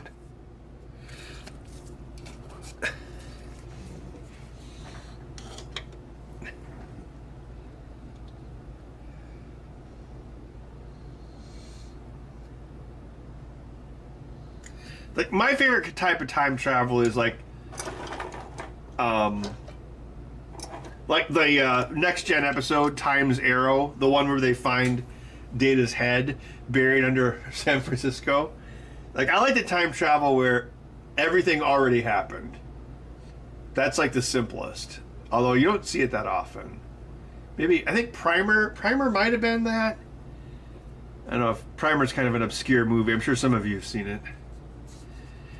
It's like these guys have like this tech startup in their garage, and they're building something. They inadvertently make a time machine, and because they notice it, like they build this machine, but they leave it on overnight, and then like moss or something grows on whatever's inside, and they realize that the time field inside this machine is changing. Yeah. Oh, if you really want to blow your brain, go find a video essay on Primer. It's crazy. But so what they do is, Primer uses the time travel idea of the time machine can only go to a time in which the time machine already existed, which was also in the Remedy game Quantum Break, which basically ripped off Primer. So they build these boxes, and what is it? They look at the stocks at the end of the day. Then they go in the boxes, and they have to wait in real time, and the boxes go backwards in time to the beginning of the day, and then they go and buy the stocks. But I always wondered if the reason the stocks went up was because these guys were buying all the stocks. But yeah, Primer's like this incredibly complex, deep time. It's like an indie film too. Was that the episode with Mark Twain? God, was it? Yeah, because Mark Twain and Gaia knew each other apparently. You know, I don't remember. It might have been. But then, yeah, Data gets his head cut off, and so they go back to the present, and then they put his 500-year-old head on his current body. So Data's head is like 500 years old.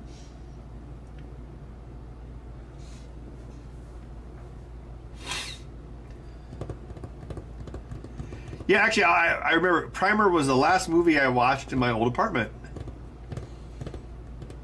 There was like I had like one chair left, and like yeah, so I watched it there.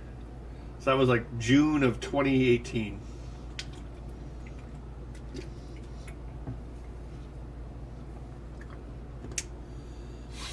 This bottle's maybe. This is February 02.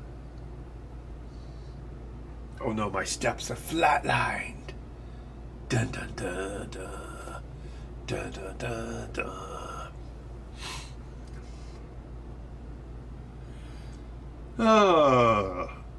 What's something kind of easy I could do that takes like 18 minutes? I guess I could rip off these metal things.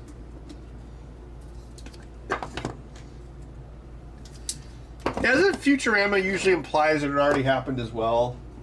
Because they implied that his grandpa was gay, so Fry always went back in time and created his dad, I guess.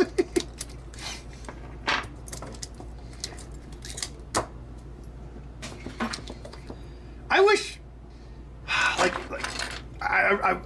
think. Okay, here's a question. Like, if hopefully Paramount getting bought means they're going to actually change Star Trek, who should they let fix Star Trek? Like, I would say, like, Futurama writers would be great at it. Ronald D. Moore is still around, obviously. Actually, that'd probably be the most obvious choice. Ronald D. Moore, well, you guys probably know who Ronald D. Moore is. He did the Battlestar Galactica reboot, but he also worked on Star Trek as far back as Next Gen.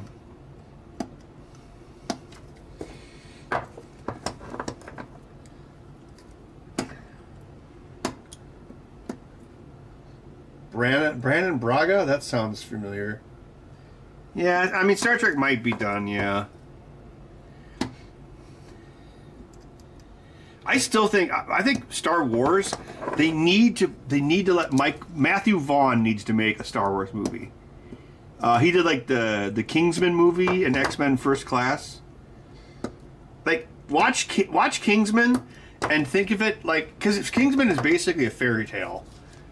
Like if you watch that movie and you think of it like Star Wars, like he would be perfect at making a Star Wars movie. Or what was the other movie he made? Stardust. Like, yeah, that dude would make a killer Star Wars movie. I wish they would have had him do it instead of JJ.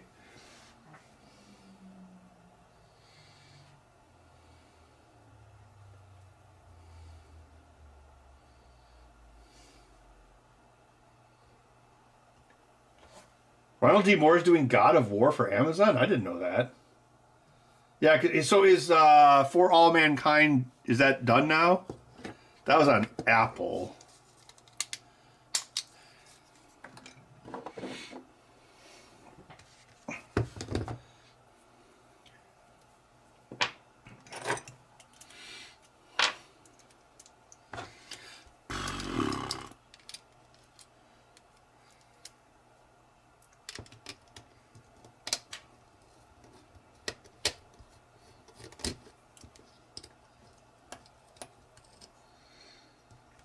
A cat food dispensing machine? Oh yeah, you should totally build one.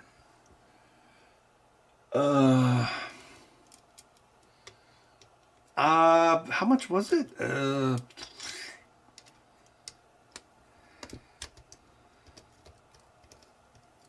Well, the plywood box was probably a good third of the cost.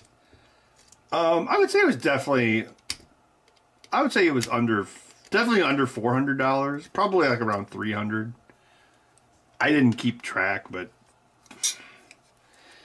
well, it's got a Raspberry Pi 4, so that's like what, $40, and as a Big Tree Tech SKR. Which one is it? I think it's SKR 3 Mini, which I had laying around. So that's probably like, well, you could do it like just any old random junk 3D printer board would work with Marlin. I don't know. I've got a bunch. Then there's two stepper motors with a Z, and I guess if you wanted to be really fancy, you could try to find stepper motors that had like integrated lead screws. And then there was a stepper motor for the. So there's 3 stepper motors. There's 1 X and 2 Z's. Then there was like 300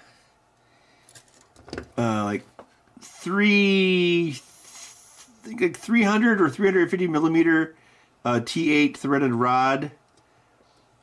Those aren't too bad. Yeah, I don't know. It's probably like $300.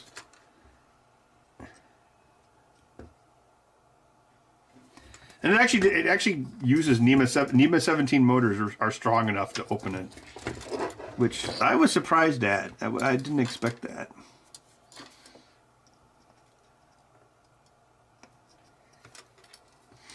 Maybe I should build another one.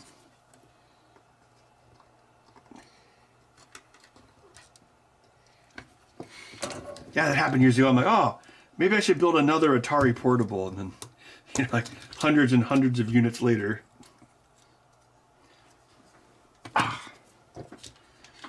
Yeah, because I would definitely, if I did it again, I would definitely use like a Raspberry Pi stepper hat, just so it just removes the communication issue, so that's one less thing to go wrong.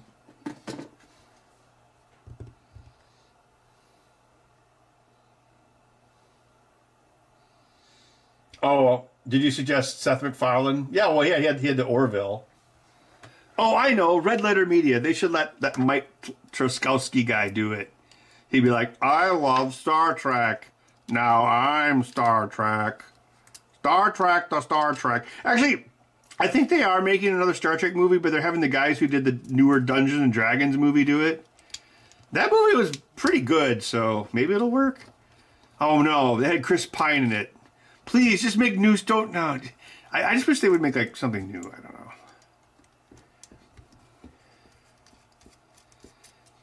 Well, I did read that new Star Trek was on YouTube, so I did watch a few clips of it earlier today, but it looked pretty stupid. Because it's well, I mean, it's not even. You don't even have to say that it's obvious. You've got these shows now that are written about.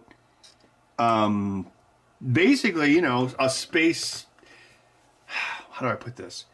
Like, you've got shows that have a military structure written by people that have never been in the military, known anyone in the military, none of that stuff. Like, because you look at like the old stuff like Gene Roddenberry, he was in the military. Like you actually, well, that was a big reason.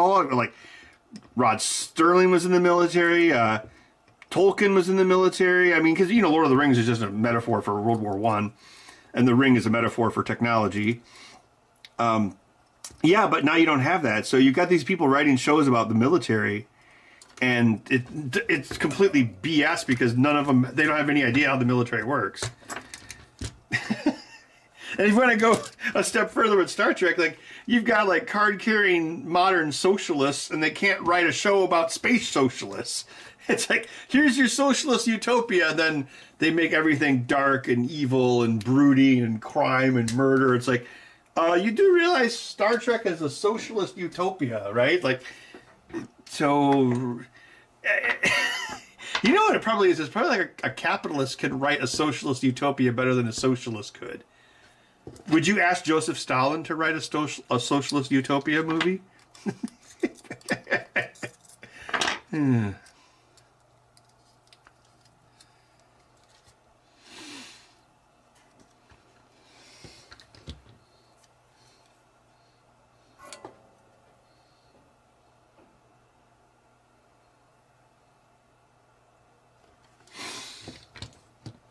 Yeah, I kind of agree. All Lucky Seven, like, I think a big part of the problem with Star Wars is that, I mean, Star Wars is basically just the farmer king trope.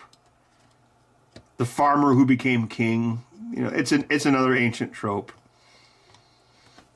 So really, once you tell that story, there's not much else to tell. I mean, I'm sure Disney will just eventually reboot it. But yeah, I don't know. I just don't... I know there's an expanded universe, blah, blah, blah, but... Yeah. And, they're like, oh, okay, we're going to make this about a father and a son and a fall from grace. But yeah, I just don't think there's... Yeah, there's not a whole lot of meat on that particular bone. It's more about... Star Wars is more about just... It's a very simple story. And all the space politics and all like the different planets and races don't really matter. That's kind of like a backdrop. I mean, they matter in Star Trek, but not really in Star Wars. So like in Star Trek, here, I'll explain Star Trek better than anyone at Paramount could explain it. So Star Trek, you have this perfect human society of the future. So in order to explore like the transgressions or the problems of humans in the past, you do that by using other civilizations. So like if you've got like Deep Space Nine and it takes place in the future, blah, blah, socialist thing. So you're not going to have a problem with like women's rights, for instance. So if you want to tell a story about women's rights, you don't tell that story within the Federation. You do it using the Ferengi, for instance. That way you have this canvas on which to tell that story. Or you have a planet of people who are half black, half white, half black, and you use that as a metaphor for the stupidity of racism. But you put that stuff on a different alien world, so yeah. It's like Star Trek, they're not exploring space, they're exploring humanity. There, put that on a bumper sticker. See, the people working on this fake Star Trek now, like none of them even understand that. They don't understand anything about. Well, they're all hacks. I mean, Alex Kurtzman is like the biggest hack of all the hacks. Remember, like one of his first big scripts was The Island. You remember that movie with Scarlett Johansson and Ewan McGregor, and it was just a ripoff of one of those movies from Mystery Science Theater, Parts, the Clonus Horror. And it was such a ripoff that production actually had to pay an undisclosed sum to the makers of a frickin' MST3K movie. And that was his first time at bat. And the only time he made something decent was when he ripped off X-Files. Because remember, the guy in charge of Star Trek, fake Star Trek now, he was the guy who, like, wrote, "Then Devastator climbed over a pyramid and we see his giant balls." Like, the guy frickin' sucks. He's god-awful. Ugh, Star Trek Into Darkness. Ugh.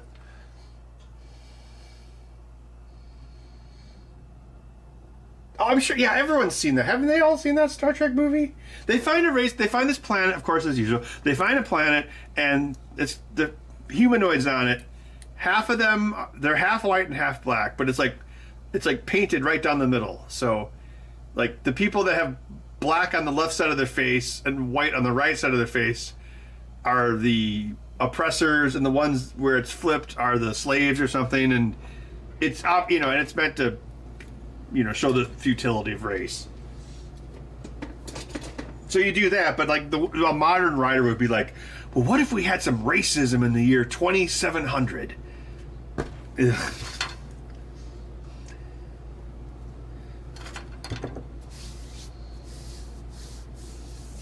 Oh yeah, you're right. That's the name of it. Good call. So what was the moral lesson with the Gorn episode? What was that a metaphor for?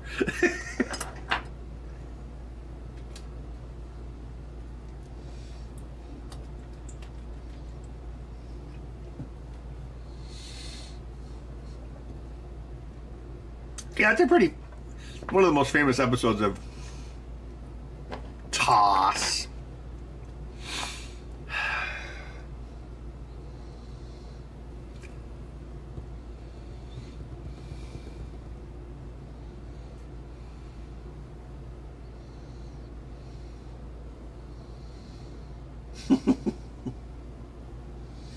Yes, he would obviously know everything about the episodes.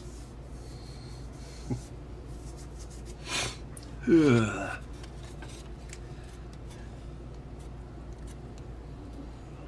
didn't they make a video recently about Deep Space Nine? I didn't watch it yet. I have to admit, I found that channel more entertaining back before they'd completely given up all hope on entertainment. Now they just they feel like they're dead inside, just like entertainment. I guess they can still talk about Star Trek. Did they do a review of the new show on Red Letter Media?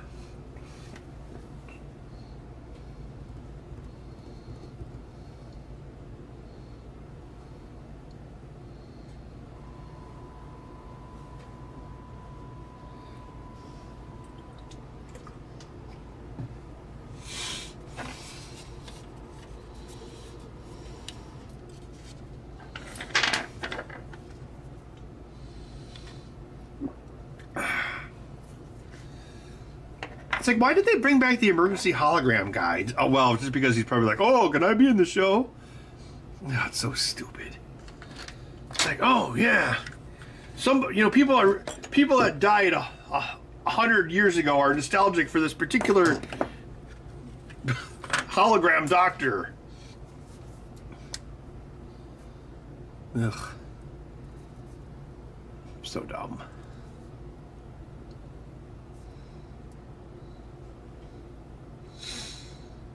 I actually thought Deep Space Nine took longer to get going than even Next Gen. I thought Next Gen was pretty decent by the second season. First season was obviously the worst. Oh.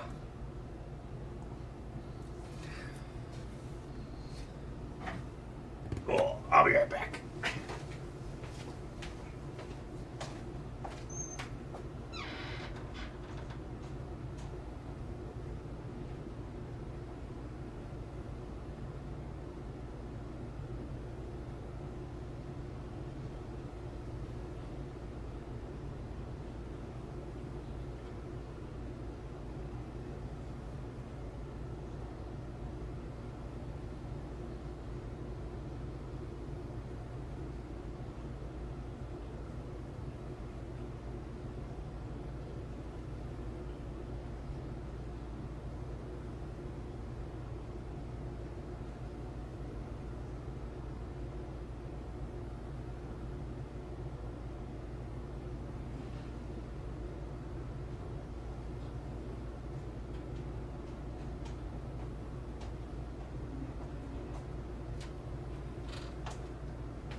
I'm probably going to wrap it up here.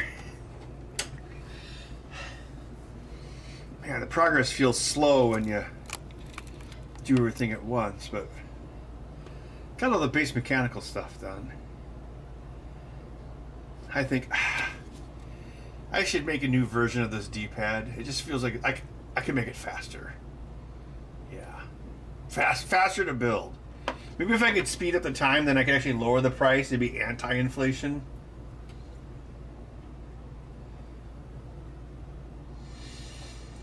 Yeah, I didn't think DS9. I didn't think Deep Space. Yeah.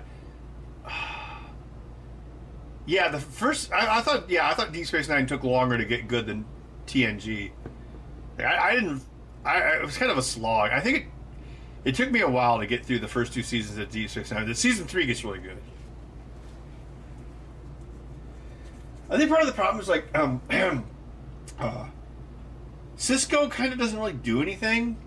He's not that interesting, like for the first few seasons. And I mean, he is like, well, he's not a captain. He's like what, commander, right? Again, it's a military organization. See, I don't know. I wasn't in the military. I don't know if he'd be the captain or the commander. He'd probably be the commander, wouldn't he, of the Deep Space Nine? Well, whatever.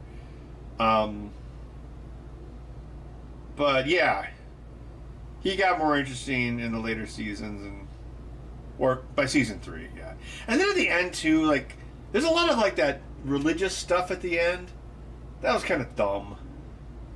But most of Deep Space Nine was pretty good. When it was good, it was like the best.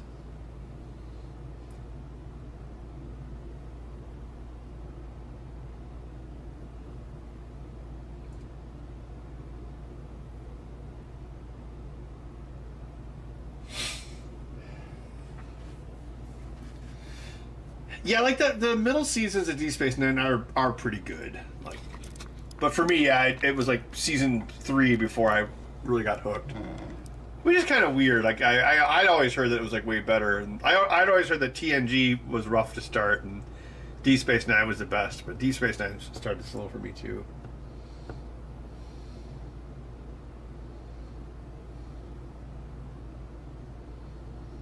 Yeah, Cisco never felt. I mean, because unlike Picard, he never felt like he was like the most important character. Well, am I misremembering that? Which is fine, because like, I mean, I think the best part of the show was Odo and Quark. I mean, that was like that was the most interesting part. Well, I think what makes that show good is that, unlike Next Gen, there's a whole different variety of people on the ship. Like Next Gen is almost entirely Federation officers, but then you've got like, well, Odo wasn't Federation, nor Quark wasn't either. But yeah, you've got like, yeah, there was like a lot more. Yeah, because you had like what, the Jem'Hadar, and then you had the Cardassians, and then the chick with the thing on her nose. That was another race, right? And then the Ferengis, because the Ferengis were like almost like caricatures in Next Gen, but they really fleshed them out big time in Deep Space Nine. Oh yeah, wasn't like Cisco, like he becomes like the emissary or something? He becomes like some sort of magical thing at the end, and then he like he goes into like a white space, and then he meets his son like 50 years later. Yeah, I don't know, the end of Deep Space Nine was weird.